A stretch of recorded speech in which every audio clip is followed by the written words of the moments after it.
Welcome in to the next episode of Chiefs Focus Live. We've got a full show today. We're going to talk about the injury report as we've got some updates to that. We're going to talk about some key matchups on the other side of what we did on Tuesday. So we'll talk about the 49ers offense versus this Kansas City defense. Get a little bit into what Clark Hunt talked about, Chris Jones and L'Jarius Sneed, and hit up some of our other popular segments, believe it or not, and end off with our Super Bowl score predictions. My name is Quentin Morris. We got Thiz running the show in the background. And now two guys that want to hang out at your Super Bowl party just to eat the free food.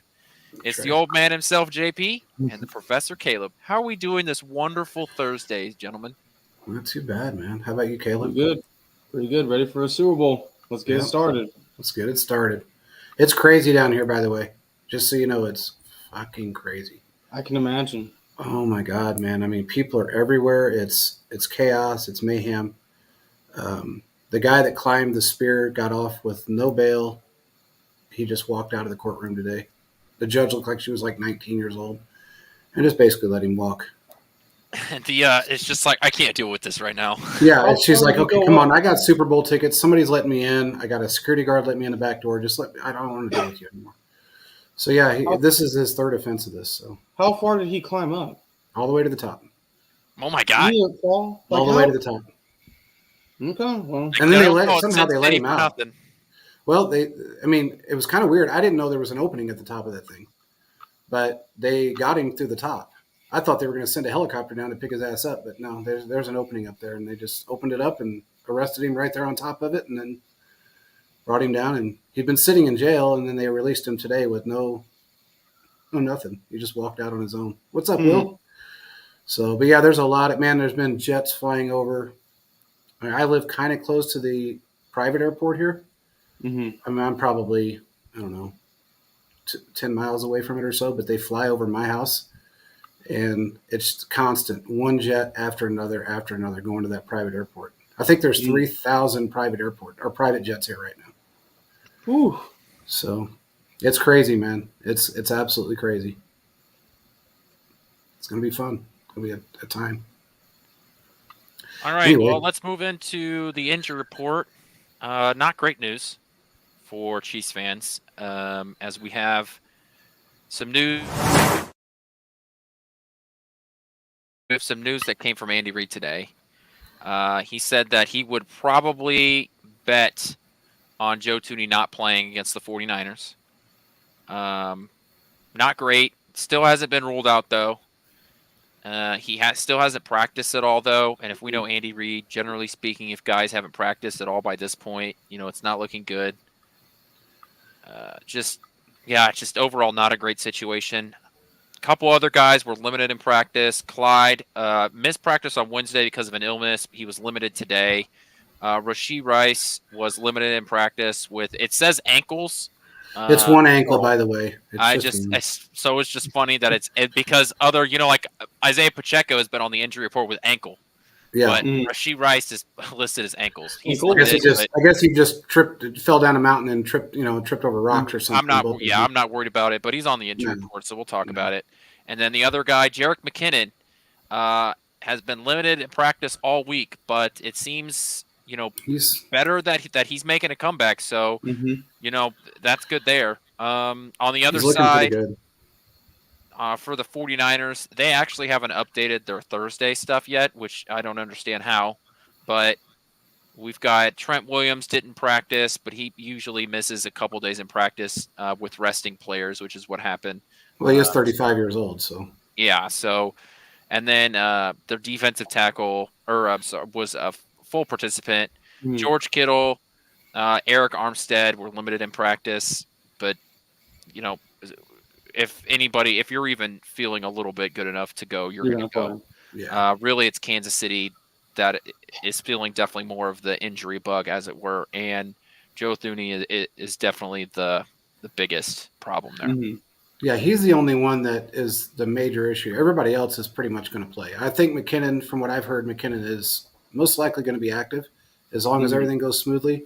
He's going to be active and probably play. Sky Moore is a toss-up right now. He's okay. He's not really injured, but they're trying to acclimate him back into it. I'm a little concerned with that. Not that that he's injured or not injured. I'm more concerned of what they're going to decide to do.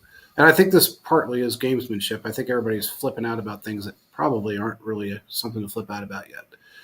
But Joe Tooney, yeah, he's injured. I mean, he can't put any pressure on. If you don't have any strength in your pec, then you can't really grab it. You can't do anything. So he's the only one that I'm really concerned about. Everybody else is fine. Don't rule anybody out yet. Yeah, and like I said, nobody's been ruled out, but I'm just when Andy Reid earlier in the week has been very skeptical about bringing back Joe, and continue to have been skeptical up to this point. It's just not looking good. It really, no, it's not. Not for him. It's not. No. Yeah, and I wouldn't be surprised if he doesn't play. I mean, Allegretti, from what I've been seeing and reading, he's been taking all the first team snaps this week. Yeah. He's apparently like he's going to play. He's going to play. I have a feeling. And just how it's going to be. And you're right, Caleb. And here's the thing. He's right now, if he does well in this Super Bowl, he's going to get paid bags and bags of money going into next year. Not by the Chiefs, but by somebody. It'd be nice to keep him as a second, second player, or backup. But no, he's going to get paid. It is what it is. Somebody's going to pay him the bag. Don't know who, but somebody will. All he's got to do is play well in this game, and he'll get paid. So. Yeah, but Wiley sucked. You're right. They paid Wiley way too much money, and he got the bag, and he wasn't that great. Well, because what happened, and this is with every position, especially in the first couple of days, you overpay in free agency. Yep. That's just the way that it works in those first couple of days. And if you can find a quality starting guard in free agency, this is – I mean, there are a lot of teams out there that are desperate for quality offensive line play, and there are a lot of teams that will go out there and that will sign him to a 4-year deal. I mean, from player like Cincinnati, but even like the Bears, who obviously have a Kansas City tie. You can even go down to like the Panthers, who have a ton of cap space that are going to be looking to rebuild their offensive line. So there's good teams all over the NFL, which is why I've been. Basically, he played well in the Baltimore game, and that's why I was like, he's not playing here anymore. No matter what happened past that, he has signed himself to a contract somewhere in the NFL. And who is another team that would really probably benefit from him is the Vikings, because they struggled last year on the offensive line. There are, let's just call 22 teams need a guard in the NFL. I mean. Well, if you think about it, there's a lot of teams. Probably more than that. But. And I don't know. That's why I was just like, there's no way Kansas City is realistically going to be able to bring him back. And that's the way it works, right? I mean, can't keep everybody. He's a 7th-round pick. He's played well here in Kansas City. He's going to be a part of another Super Bowl team. That's just the way that this works. It's why you need to be able to hit on your later-round picks on guys like a Trey Smith, because you need to replace not just your top-level starters, but you also need to backfill your roster. And Nick Allegretti was a 7th-round pick. And that's probably what they're going to continue to do is take guys in the 6th, 7th round. I mean, they've done that since Reach has been here, taking these offensive line players, cornerbacks, seeing what they do, and it's been able to help with those positions of need. So I have faith that they'll be able to get more and more players down the line too. Philip, I have been on the Cooper BB train for months now. He started out projecting being close, about 121 overall, so like a 4th-round pick. And I've seen some mock drafts where he's starting to go in the 2nd round, which scares me because I'm hoping that they can bring him in about the 95th pick is what I was hoping Cooper Beebe was going to be able to come in. But if a lot of these mock drafts are right, he's not going to be available in the 3rd round, which sucks because I really wanted him to come to Kansas City. Yeah, and as far as bringing back Allegretti, look, it'd be great to bring him back, but I don't think we're going to be able to afford him. I mean, he's going to get a huge bag somewhere. It just is what it is. Yeah, somebody's going to pay him. I mean, there's a lot of teams, and the Colts need an offensive line, a guard. They got to rebuild a little bit. The Vikings, of course. Cincinnati always wants somebody from us. The Raiders may sign. Who knows? But they need help. There's a lot of teams out there that need help, and he's a great player. So kind of is what it is. Anyway, like I said, I wouldn't be too concerned with – I mean, he plays well. I wouldn't be concerned about the rest of the guys. Again, it's a little bit of showmanship, in my opinion. Yeah. Let's move on to our key matchups. So if you missed the show on Tuesday, first of all, what are you doing? But on Tuesday, we talked about the Chiefs offense versus the 49ers defense and broke down 3 key matchups for that game. So I want to flip the script here a little bit, and I want to talk about what the Chiefs defense versus the 49ers offense and some key matchups that I think are going to be in that game. The first one that I want to bring up is Snead versus Deebo Samuel. Deebo Samuel has been one of the more impactful players on the 49ers, even though his stats don't bear that out necessarily. But when you see what the 49ers went through earlier in this year, when they went through that 3-game losing streak, Deebo Samuel didn't play. Deebo Samuel does a ton for that offense. He moves around the offense a lot. He plays a lot of running back role. He does a lot of versatile things for this offense. So when Deebo Samuel isn't playing or is shut down, it is a huge impact for the 49ers. I know that Snead isn't going to be lined up on him all game, but I do have a feeling that Snead and Deebo are going to play a lot across each other. So why don't you guys talk about that, and then I'll wrap up my thoughts and before we move on to the next one. What do you think, Caleb? Well, I mean, when you look at it, Deebo Samuel is a great player. Wide receiver, running back. I mean, he plays many different positions. He's basically Tyreek Hill, just a bigger version, but not as fast. And when you see what he's been able to do since he started in the league until now, he's done a lot of great things. He was with the 49ers in their first Super Bowl against the Chiefs, and he had a couple of big plays. Now, when it comes to Snead is a very, very, very great cornerback and has done a very good job of shutting guys down. He's going to have to play his best game Sunday in order to shut down Deebo. Because if Deebo gets going, that's going to allow for the rest of the offense to open up. And I believe if they can shut down Deebo, it's going to make things a lot easier for our defense to make transitions and also movements and different things. That's going to allow for them to basically close the pocket in on Purdy. Because the 49ers are a loaded team. So you're going to have to rely on some of those man-keyed one-on-one matchups. Because if you do not do what you're supposed to do, it's going to cause those elements to break down. So like JP, you've said this many times before on the show, in previous shows. If the defensive line cannot get to the quarterback, then it's going to cause the linebackers overcommit. That's going to cause the cornerbacks to mess up. And then, the safeties can't cover the top. So the Chiefs are going to have to do a lot of man-to-man, do a lot of sky zones and pressure because this offense, especially Deebo Samuel, is going to be a problem. I'm telling you that right now. It's going to take some Herculean effort in order to get this to work. I agree. I mean, I think they're going to bounce Snead around a little bit. I think you're going to see what McDuffie can do.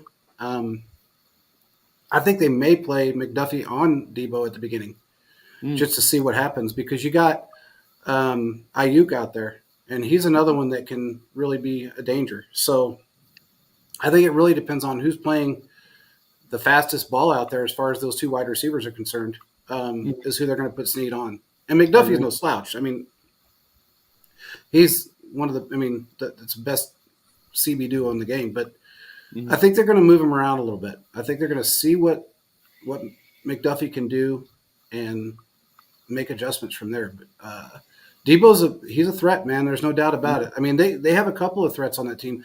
Honestly, I think it's probably the best matchup would be Deebo against Trent McDuffie. I'd like to see that matchup just to see how it starts off because we know what Snead can do. We know what he can do. He shut down better wide receivers than Deebo Samuels, in my opinion. I mean, he really has. Justin Jefferson. I mean, all these guys he shut down all year long. I'm not too concerned about Deebo Samuel compared to the rest of these guys. So I think Snead should be on the best guy out there. And, man, Ayuk is no joke. So McCaffrey, I mean, I'm a little more scared of those guys. I mean, it's just collective. They're a tough team. Yeah. They're a tough team. I think that if you're gonna line up guys, I think what'll probably into Ayuk, I feel like goes up against McDuffie. I do think that just because McCaffrey or Brandon Ayuk is more their deep ball threat, right? And so I think that Trent McDuffie probably lines up better with that. That's why I felt like Snead, Deebo lines up all over the place where they kind of keep Ayuk mostly on the outside. So that's why I kind of was like Snead versus Deebo. But you're right. These guys are moving around everywhere. So it's not going to be like, oh, you're following him for the entire game. But I do think that Deebo still has that shoulder injury, right? I mean, he's going to play. But that shoulder, he hurt that shoulder a few weeks ago, and we've seen it impact him, where he's not taking as many hits. He's not fighting for extra yards, sort of like he used to, but he's still a physical guy. And, for Kansas City, that they have a couple of physical corners, guys that are not afraid to get up in there, not afraid to hit him off the line. I think one of the things that Snead is so good at is being physical on the line, knocking guys off routes. Well, he'll jam the shit out of him. When you have a young quarterback, one of the best things you can do for a young quarterback in the passing game is to use timing routes. Have these hot routes where I'm not thinking about anything. I just know I'm going to do 3 steps drop. I'm going to see my guy come across the middle of the field, boom, throw it, right? Yep. And that's what Debo is so good at, is getting over the middle of the field, and you can screw all of that up by jamming a guy at the line of scrimmage and throwing off those timing routes. So exactly, I think Snead is going to do a very good job at removing some of those quote unquote easy throws over the middle, and you can start to impact the play really before the play even starts. And we aren't talking about pressure or anything else the rest of the defense is doing against the 49ers, simply because Snead is able to get up in there and hit stick a guy as soon as the ball is snapped. Well, Debo going over the middle would be a huge mistake with Justin Reed out there, because Justin Reed is not afraid to put a hit on anybody at any point.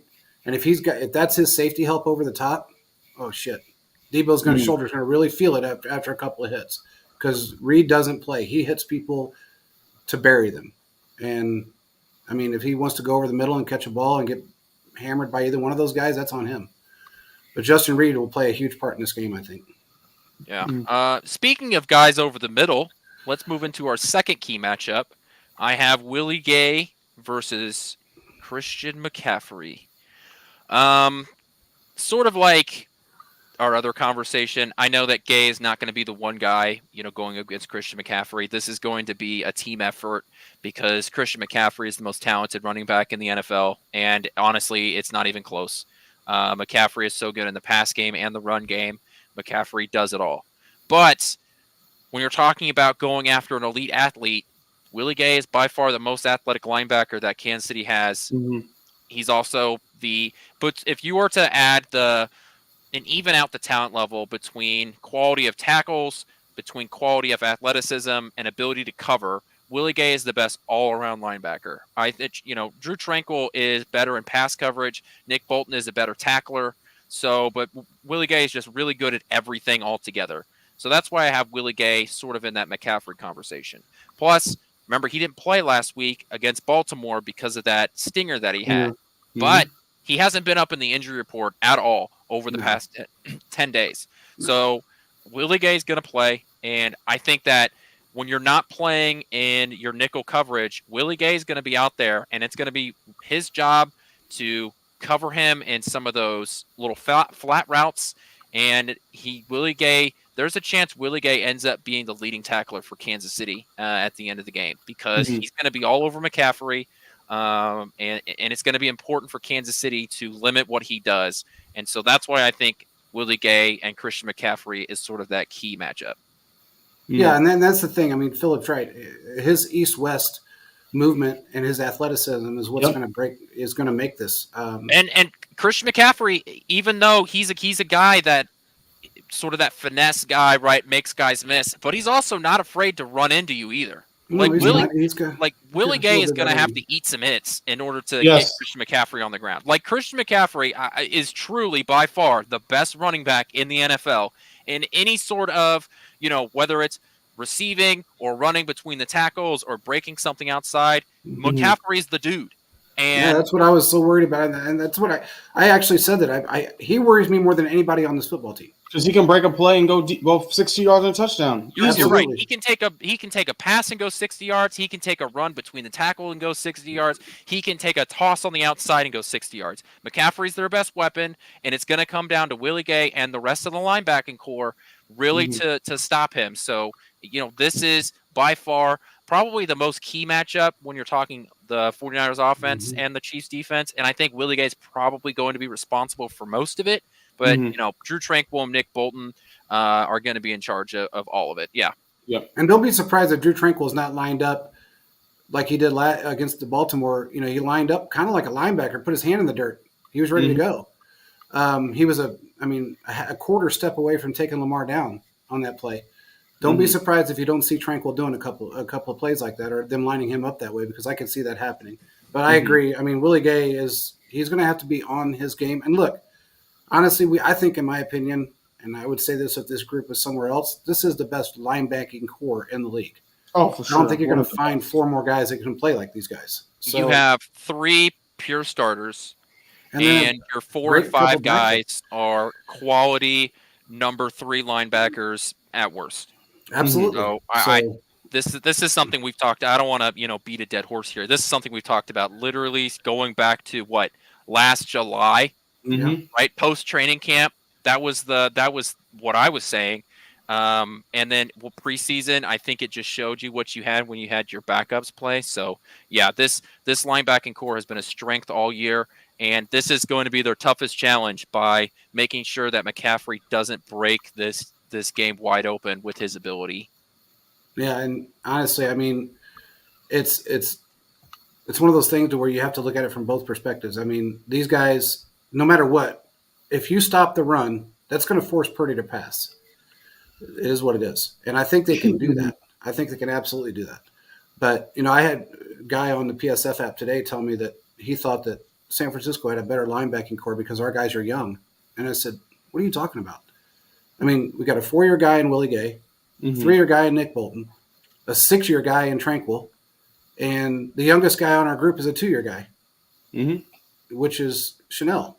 I don't know what you mean by that, but it is what it is. I mean, people have their own mindset and their own thoughts. Will Compton actually put out his own score prediction again, like he did with the Ravens, and he looked really stupid doing that.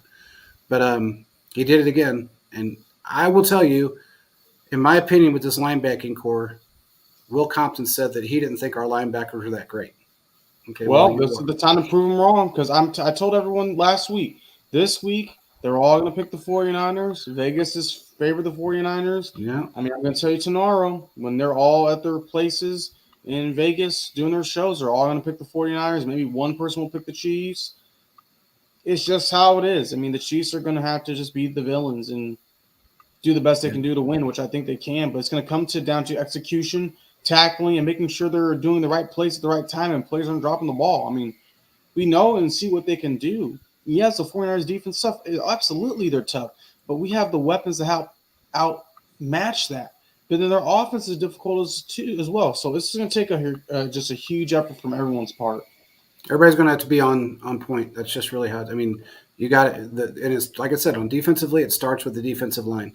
They have to be on point. Chris Jones is going to scare the shit out of Purdy. I can tell you that. I don't think Purdy has an idea of what he's got coming towards him with Chris Jones.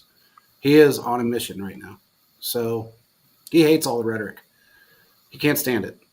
And he loves when they doubt us. It just gives him more fuel. He's the Mahomes of the defense when it comes to that. So my final matchup here, I have George Karlaftis versus Trent Williams. I'll talk about my reason why in a minute, but Caleb, why don't you get us started? So George Karlaftis versus Trent Williams? Yes, sir. Ooh, that's going to be a tough one. I'm going to tell you right now, Trent Williams is one of the best offensive linemen in the league. One of the best. And I believe George Karlaftis can get after him, but it's going to take a lot of movement. It's going to take a lot of motion. It's going to take a lot of fakes. Doing the fake turns that Ali likes to do, put your hand in the dirt like Houston used to do. But this is going to be a matchup. They're both going to get theirs. I think Karlaftis can beat him a time or two, but I also know that Williams is going to get him a time or two. So it's just going to come down who can outlast the other one and who wants it more too. Because when you look at everything that comes into a whole, Karlaftis is a younger, more athletic guy. Trent Williams, though, rests a lot on the injury report, and he's also hurt a bunch. So I do believe there's a chance that Karlaftis can get a couple on him when the Chiefs need it the most. I agree. Nothing, literally. I agree with you. I mean, Karlaftis has come on really strong this year, 10-plus sacks. He's become more agile. He's really learned some great techniques, not only from Frank Clark and Chris Jones, but from Tom Ali. Mm-hmm. I think he really has an opportunity here, but don't be surprised if you don't see Chris Jones move to the edge. They're going to move him around. So if for some reason Karlaftis is having a hard time with them, you might see Chris Jones move over there. You might see Drew Tranquil along with Karlaftis. You just don't know. And they don't know. But I think Karlaftis has a really good shot against him. I mean, he is 35, almost 36, 35, almost 36 years old. He's injured. He's been injured. I think he's just – I think the youth and the speed of Karlaftis can help a whole lot. I think his speed has been tremendous, and his motor never quits. So he said going after Niners right tackle, what do you say? Oh, number 68, who's allowed 9 sacks, 5 quarterback hits, and 55 pressures this season, according to PFF. Seems like a wise decision for the Chiefs. Absolutely. I want to thank Philip for bringing that up, because that was one of the things that I want to talk about. I know I put Karlaftis and Trent Williams, but it's probably better for Kansas City to move Karlaftis to the other side. Look, without Omenahu in this game, someone else is going to have to step up. We'll talk about Chris Jones here in a minute, but someone else is going to have to do something. It can't just be all Chris Jones. And I think Karlaftis has to be that next guy. You're right. He had a quiet 10.5 sack season, right? I think people sort of like, I'm not sure why it's not talked about as much. And I didn't realize he had 10.5 sacks until looking it up. Maybe in December? How many sacks that he had? His impact on the play has been there. His motor is truly a guy that doesn't give up. And when you're going up against a young quarterback, I think that there are going to be a lot of opportunities for Kansas City to get that second attack kind of pressure. Kansas City does a great job at simulating blitzes, and you're not sending more than 4, right? But you've still got a free rusher, because you get your linebackers coming up as a free rusher. You'll blitz with guys like L'Jarius Sneed or Trent McDuffie, who's come off, right? And by doing that, in order to get that means you're dropping somebody else back in coverage that you wouldn't normally think you're dropping back in coverage, which means that you're mixing up your defenses, and that can slow down the process, especially for a young quarterback. So you're changing up your coverages. You're getting a guy off the edge.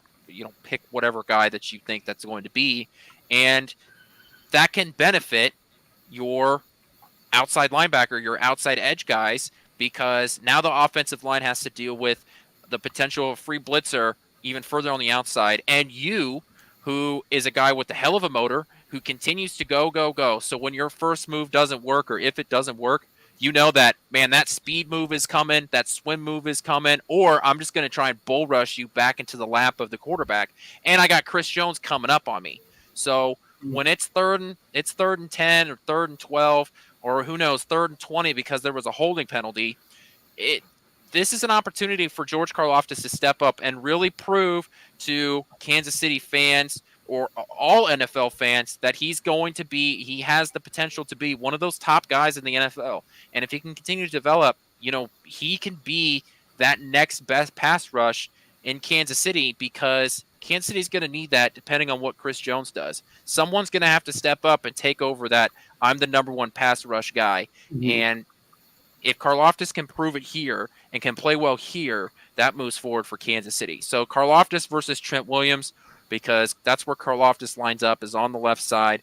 But we know what happens here in Kansas City. Spack moves guys all over the damn place. Yeah, I was gonna say, I wouldn't depend on that to save my life, because I swear to God, if Spack thinks that he could put Chris Jones up against Brandon Ayuk, he'd fucking do it. Okay, that's the way that this defense works. Yeah. So I just wanted to bring up Karlaftis and the fact that Trent Williams is the best left tackle in football, but Chris Jones is going to line up on the outside tackle. He's going to move to the right side. You're going to get an overloaded front to the right side of the offensive line, and you're going to have Karlaftis and Chris Jones right next to each other, and you're going to get a free rusher, whether it's a Justin Reed or a Willie Gay. There's going to get a lot of simulated blitzes in this game, and a lot of it's going to be because Karlaftis has had a really good year, and he has the ability to be a game wrecker. But he had a really good second year. I mean, his first year was great. He had 6.5 sacks last year, and his pressures were if he was a little bit more polished last year, his pressures would have been off the charts. He still had a ton of pressures, and he was over rushing the quarterback. He was blowing by the play, but his motor never stopped. And now he's got finesse. He's been polished. He knows how to use his hands. He's got that swim move. He just knows what he's doing. So I'm not really concerned. I think Trent Williams is feeling feeling the pain now of being 35 years old and playing that position. He probably ought to call Willie Gay and see what it feels like at age 50. On his body for sure. Yeah, absolutely. That's why all year, he's been given those days off. Trent Williams, if you look in the injury report, I've looked back over the last year. Literally every week he has a veteran day off where he's just resting, which is fine. Yep. I don't think there's not much You're growing old. concern about football. So he's getting up there. He's missed games with injuries, but he's still the best left tackle in football. For sure. And it's not even close, right? PFF he is the highest ranked offensive lineman in PFF history. So this is a hell of an opportunity for Karlaftis to show what he has to everybody. And it's by far the most important matchup on this defense. It's a tall task. That's because for sure. With Omenahu out, somebody else has to be there, and it has to be Karlaftis. Well, we got Mike Dana that's going to play. We got a couple of guys that can step in and out, but those guys, they're not nearly the players. They're not three down guys. They're not out there for every snap. No, Karlaftis is out there a majority of the time, and this is an opportunity. It really is, and I do think that Karlaftis. I do too. He's gonna have an opportunity. Do we think FAU could make an impact possibly? Man, if he suits up, man, what a hell of a time to welcome you to the NFL. You suit up and you have a chance, whether it's, he's going out and he's killing a screenplay or a toss out to the outside. Man, maybe he even gets a sack. That would be insane. I mean, it really would. Yeah, we talked about that on Tuesday, the 49ers wide receivers we talked about it tonight a little bit. That's going to be a tall task for the 49er fans. I don't know if they're ready for this, or the 49er wide receivers. I don't know if they're really ready for the best CB duo in the league. I mean, they've shut down every single wide receiver that really ranks better than both of those guys, both their wide receivers. So it's going to be tough. Both the guys got to be on they're on point, and they got to play the best game that they've played all year long, which is pretty hard. I mean, Snead didn't give up any touchdowns in the regular season, gave up one in the playoffs. It's going to be a tough task for both sides, I think, in my opinion. Yeah, let's we can talk about Snead here in a little bit more with what Clark Hunt said. I mean, I caught that today, and I was like, wow. I mean, I knew it, but I always got I got the clap back, Quentin, the doubter. Clark Hunt said it very clear today, exactly what I've heard. He wants to sign everybody. He wants to. Those are his his focus at the beginning. Top guys he wants to re-sign. His job is to get both Snead and Chris Jones signed in the offseason. So, Caleb, why don't you keep the positivity going before I poo-poo on your parade? Well, you do that. I mean, he's gonna like what I say, but maybe. So here's my thing. I would love for the Chiefs to bring back Jones and Snead, but I don't want to go through another part 72, the Chris Jones free agency drama on Twitter. Nobody does. My heart cannot take it no more, Chris Jones. Here's the thing. I think Chris Jones wants to be a Chief, but he does. I don't know if they want to go through that. Will he, won't he? The whole thing where he sat out the first game of the season, all the drama and issues it caused. I feel like Veach may not want to be dealing with that. I mean, he'd be like, look, this is what we have for you. This is what we want. We want you here. This is what we have. But if you're not going to accept it and if you want to move on, that's understandable. Now, will they make a run? Yes. But I don't think they're going to go through all those gymnastics trying to please him in every single way. Now, here's another thing, though. Snead, very, very, very great cornerback. I would love to bring him back. But I feel like some team is going to throw the bag at him. If it was just me, if I'm picking one of the two, I would love to have, and people are going to hate me on this, but I would love to have Chris Jones back. Will I think it will happen? No, but I think there's a chance both guys could be gone in free agency, or there's a bidding war that takes place and the Chiefs are like, okay, we can't go any higher than this. Because so many players have to restructure and move money around. So you got restructures coming anyway. Now, those are the guys they want. Hey, if they can do both, great. But we also need to improve in some other areas, because if we're going to take it to where we're going to bring back Snead and the Jones, then is Willie Gay gone? Is Tranquil gone? Is Trey Smith? Like, there's a lot of guys where it's like, I don't know. Do we really want to take that hit here in some other place? Because if you want Chris Jones, and you're paying him this top money. Your hope is he can play at an Aaron Donald level or better. If you take Snead, you want him to do better than what he's been doing or keep it the same. So I don't know. I mean, I would love to have them both back, but there's just a lot of the next month from now is going to tell a lot. Look, I got to tell you this really quick. Here's the thing: you're going to restructure Taylor anyway. That's happening. He's getting restructured. There's no doubt that's happening. So you're going to save yourself an ignorant amount of money right there. I don't think Tranquil comes back. I think if anything, Tranquil's the one that goes and they try to re-sign Willie Gay. That's my opinion. But as far as Snead is concerned, I know for a fact, 100%, 150%, they want him back. Chris Jones and Spags are extremely close. I mean, I don't know if you guys know how close they are. I mean, they go to church together on Saturday nights. That's how close they are. I can tell you, if Veach can make this work by restructuring a couple of contracts, Chris Jones is not going to ask for – he never did ask for $31 million a year or $30 million a year. He's probably going to want in that $24 to $25 million range. There's many ways they can get this done. And still can – I mean, look, if you look at our team right now, we have very few people on large contracts. Very few. I mean, you got Patrick Mahomes and really Taylor are the two biggest contracts you have. Everybody else is on minimal contracts. Fair. I mean, Kelsey, $14 million a year. Should he make more? Of course, but he's at $14 million a year. Chris Jones is up there right now this year at $21 million a year. But I'm just telling you, it's other teams do it all the time. We can do this. We just have to restructure some money. Whether we do it on a bonus structure deal with Chris Jones, and the money doesn't really affect the cap, or you just backload his contract. But either way, they can get it done. They've got money to move around. There's no doubt in my mind. Mm-hmm. And we've talked about this, JP. My just fear is that they restructure, but then no move gets done. It's like, really? Then why even restructure? Well, I think that whole deal with Kelsey pissed him off. Kelsey got pissed about that. That fear could lead to some issues. Again, it's like, please make a run at somebody. I agree. I mean, I think they should sign both of them back and figure out how to restructure money and move it around because Kelsey's not going anywhere for 2 more years. He's made that very clear. He's going to write out his contract. Kelsey was a little pissed off last year that they restructured him and didn't do anything with the money. So that's what I'm saying, though. Like, there's guys to bring in and help. And I think Veach learned his lesson this year.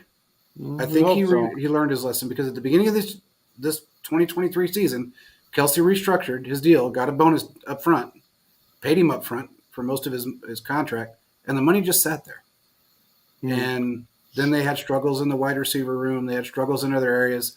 And I think Veach learned his lesson during that really bad stretch that they had. So I wouldn't doubt at all that they figure out a way of bringing both those guys back. So go ahead, Quentin, and poop on somebody's parade. Yeah, look, Chris Jones has caused more drama for this team than the entire Catching Kelsey series did.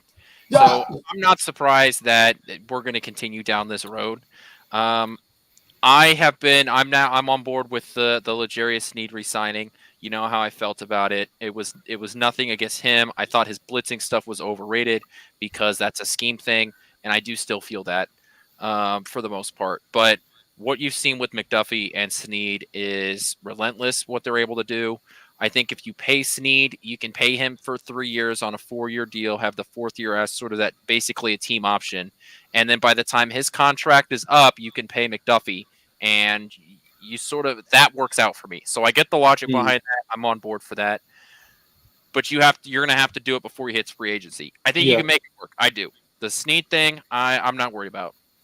The Chris Jones thing, on the other hand, I just don't see it happening. I really don't, because you can't franchise tag him. He is unfranchise taggable because you have to add 20%. Another 20% onto it. So whatever the defensive line, and I don't think that there's a difference between defensive tackle and defensive edge guys. I think it's combined as for the franchise tag, it's one position. So you have to add whatever the franchise tag is, you have to add 20% on it because, every franchise tag accumulates 20%. So this is what happened to Kirk Cousins in Washington. He got franchise tagged in back-to-back years. So he got franchise tagged or he got franchise tagged 3 times. Once was the normal franchise tag. Then he got franchise tagged again, which is 120% of that average. Then he got franchise tagged again, which is the 140% of that average. So that's why he is unfranchise taggable at this point. Because if the Vikings tried to franchise tag him, you add that 60% on top of it. So you can't do that with Chris Jones because you're fully guaranteeing right around $30 million. And yeah, that's if you and nobody expects him to. No. So Chris Jones, and even if you just want to argue, well, you're franchise tagging him so you can work out a deal later. Well, that kills any plans you have in free agency. That's a good because point. as soon as you sign that piece of paper on the franchise tag, that money goes on your books, which means you're down $30 million and you aren't able to make any moves in free agency. And we've spent the entire year talking about, hey, Kansas City needs to go out and sign a wide receiver in free agency. They probably need to go and get another offensive lineman, get another tackle, whether it's starting caliber or like, a mediocre starter / good backup, right? Like they need to make some other moves, tweaks around the edges, and you can't do that if you franchise tag Chris Jones. So you need to figure a long deal out right away within the first week before free agency starts, because if you can't figure that out within that first week, ain't no way in hell is he coming back as a true free agent, because someone like the Lions or the Panthers or the Bears, oh my, is going to give him a huge offer that Kansas City in no way, shape, or form is going to be able to get close to. Well, they're going to have plenty of time to do that, though, because they have until March 13th to make a decision. Yeah, they also had an entire offseason, and they couldn't figure it out. I understand, but this is a different season, a different year, and I think they can figure it out this year. Where they got money sitting there with Taylor that they can restructure, which they're going to do. I just think they can get this figured out. I know they want to stick together. Chris wants to stay here. All the bullshit that he wanted $30 million a year, that was never true. He never asked for that. He made that very clear. He was jacking around with people on Twitter when he said that just to piss people off, because he likes to do that. He wanted 27.5, and that's what still it really boiled down to. That's still a fat. It is, but I don't think he's going to ask that this year. I think that's probably where his asking price is, and if that's where his asking price is, even hypothetically, let's just go with that's where his asking price is. The Panthers will gladly pay something like that. The Lions have a shit ton of cap space. They'll gladly pay that, because what do the Lions need? Oh, they could use some more pass rush on the other side of Aiden Hutchinson. So there are teams out there that are in this sort of building phase that can't afford to do it. And if he hits free agency, he's not coming back to Kansas City. So you've got only a couple weeks to figure out a long-term deal. It's something that Kansas City couldn't figure out an entire offseason. Yeah, I agree, but I don't. His biggest, I guess their biggest attribute last year, or I shouldn't say attribute, but their sticking point was injury guarantees and fully guaranteed money. It was off by about $10-12 million, which is a lot. But it's injury guarantees that you can spread that out over 7 years.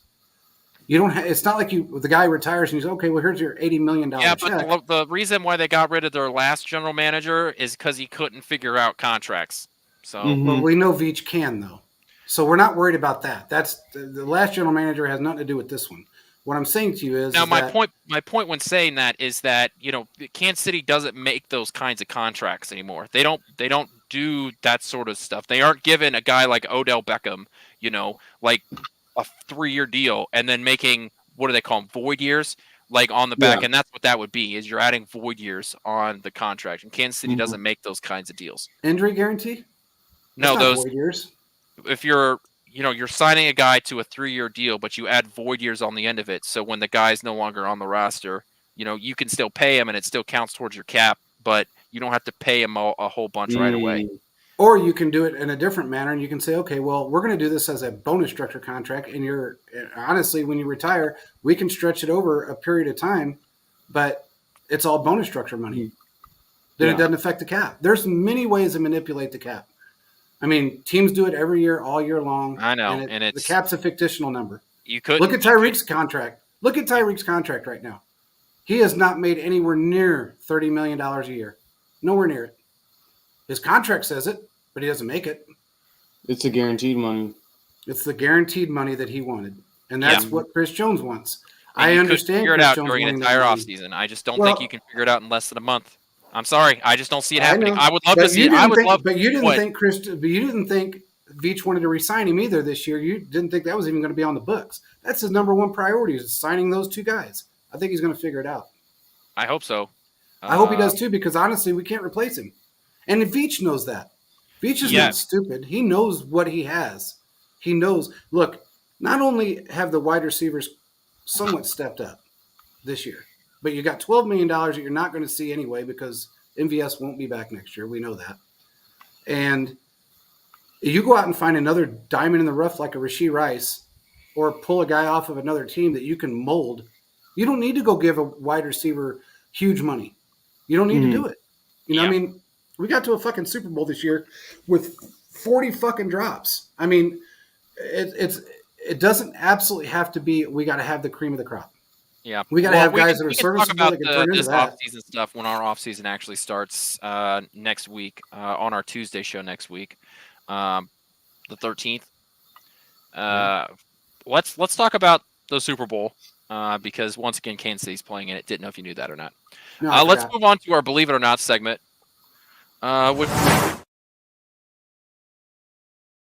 It's a segment where I give you hypothetical scenarios and you tell me whether you believe it or not. I want to start off with the first one, which is also about Chris Jones.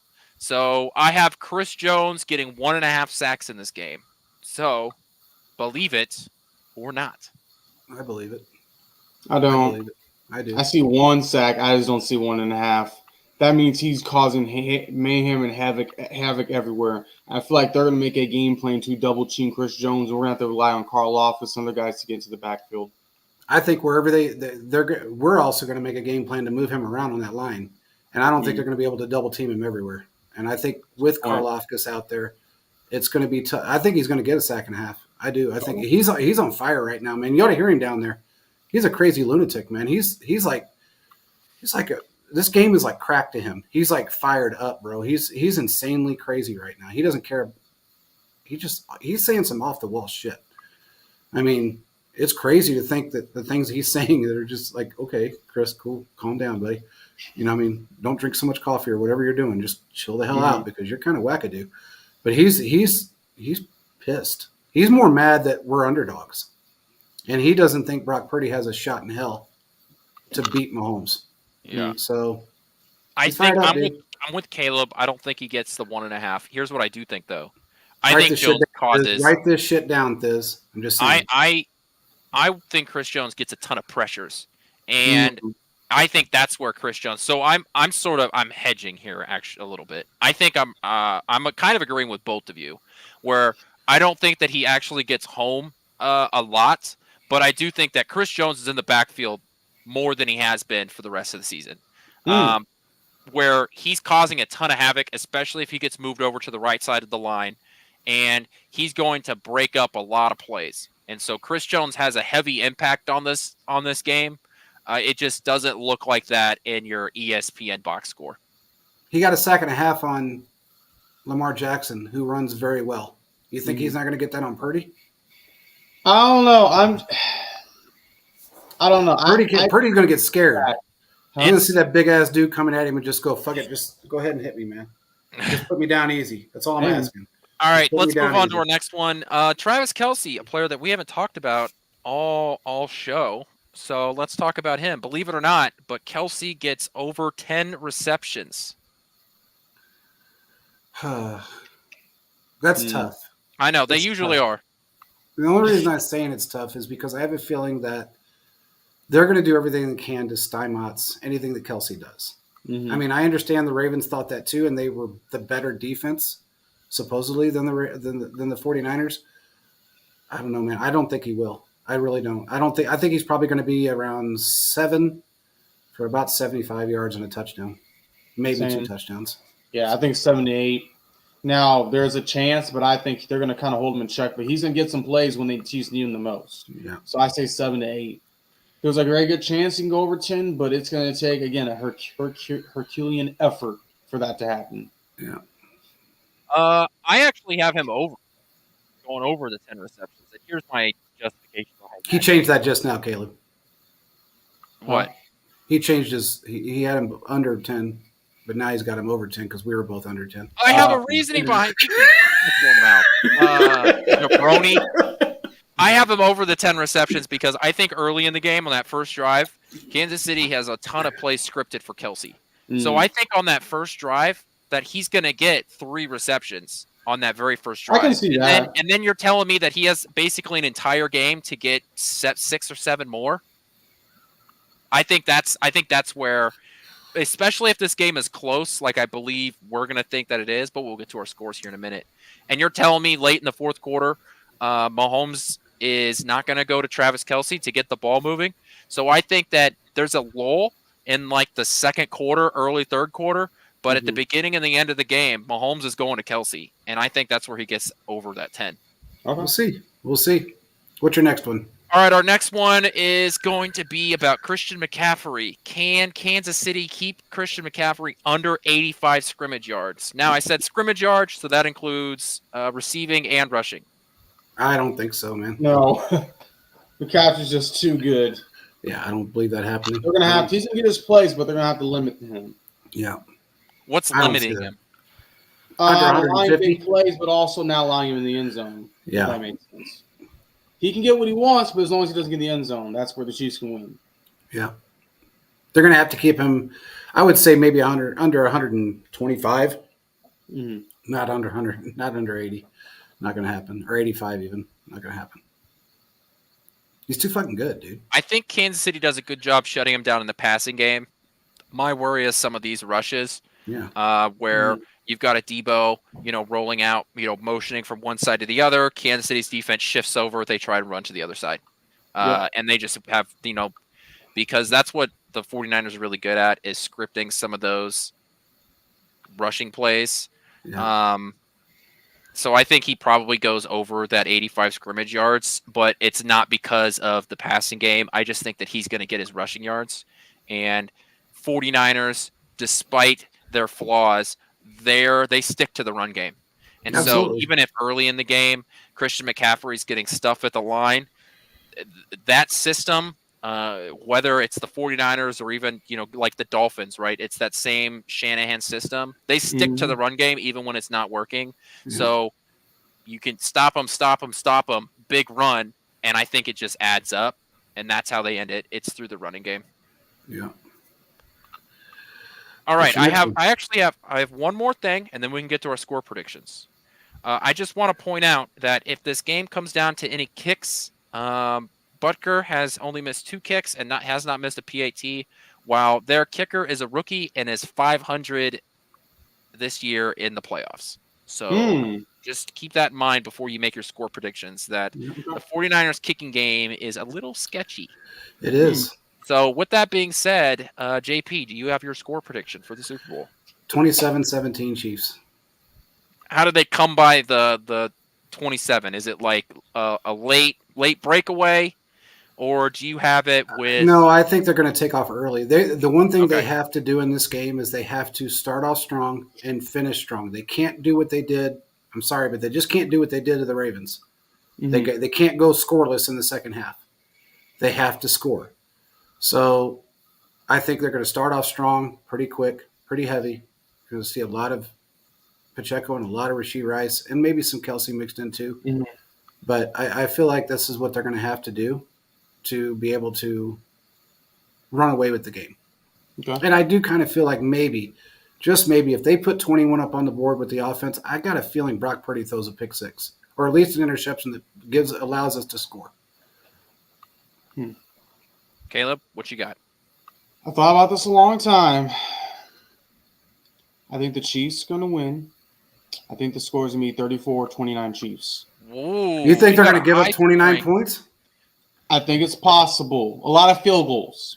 Again, what I was saying earlier with McCaffrey, he can take you down there, but hold him to a field goal. I think that's what's going to happen a lot. Okay. I've got my score. I've got 20 49ers, 27 Chiefs. I think that Kansas City is going to kind of control this game. Look, if you guys remember from the playoffs, Green Bay moved the ball on the 49ers early. Yeah. Detroit Lions beat up the 49ers early. Yeah. I mean, laid it down. And if it weren't for some, in my opinion, bad coaching decisions, the Lions win that game. Mm-hmm. The 49ers on offense and defense up to this point have not started off well. And just like you said, JP, that causes problems because Kansas City, because of their defense, Patrick Mahomes hasn't put the ball in harm's way. He has just been able to sort of, kind of hit that cruise control button. And I don't think that Patrick Mahomes, physically will be able to let the defense carry the game. I think Mahomes will inevitably take more quote unquote risky plays because I don't think he would feel comfortable just letting that happen. I think that he wants to make sure that, you're keeping the pressure on him in the playoffs because he knows, what this team is. And so you can't just squander on or sit on a lead like that. You have to, keep moving the ball. Get the push. So Kansas City gets off to a lead early, and it's Kansas City just sort of stays in control of the game, but they're never up by more than 2 scores. We will see. Now, here's the thing. Butker right now, if I'm not mistaken, he's either 3 field goals away from Super Bowl history. Super Bowl history, by the way. All-time kicker in the Super Bowl. I think he's 3 kicks away, if I'm not mistaken. So 3 field goals away. That's pretty insane. Maybe it's 3 or 6. I can't remember now. But he's really close to breaking an all-time NFL record for field goals in a Super Bowl or Super Bowls, period. That's pretty strong. And given the fact that you're right, they are 500 in field goals this year. That's a huge part. Jake Moody, I think, is the name of their kicker. Yeah, he ranks right up there with Danny Amendola. I mean, he's bad. So it is what it is. We know what our score predictions are. Hey, one thing. Did you guys know that Charvarius Ward is third in the league on passes allowed this year? Oof. Snead is number 1. He's allowed 41%. I think Charvarius Ward is at 44. That's pretty strong. He's a good corner. And I loved him when he was here, man. I loved him. I hated to see him go. When a defense for the 49ers that surprisingly plays a lot of zone, when Ward is a very good man-to-man guy, I mean, you've got the ability to play both for a guy like Charvarius Ward. And, we talked about that on Tuesday. It'll be interesting to see how they use him against this Chiefs wide receiver room. Mm-hmm. Yeah, absolutely. Man, the last show before the Super Bowl. We'll do a post-game show like we always do. I hope that I will be in a different location because I'm going to a Super Bowl party, but I have good internet there, so I will be on the show. But, man, Chiefs, Super Bowl, let's see what happens. I've got nothing else. I don't either. I don't have nothing. Make sure you join PSF. Go to the NFL fans if you guys can, because we're going to do it on the large platform. We're going to do a Super Bowl Gamecast on the live platform, or the large platform, which is NFL fans. There's about, 10,000 or so people in there as far as media casters are concerned, and there's probably another 15 or 20,000, I think, that join in with every fan base that's going to join in for this game. So make sure you join that. We're going to start at 3 o'clock my time, which will be 5 o'clock Central Time on Sunday. So with that being said, I hope everybody enjoys the rest of the weekend, and we will talk to you guys on Sunday. Peace out.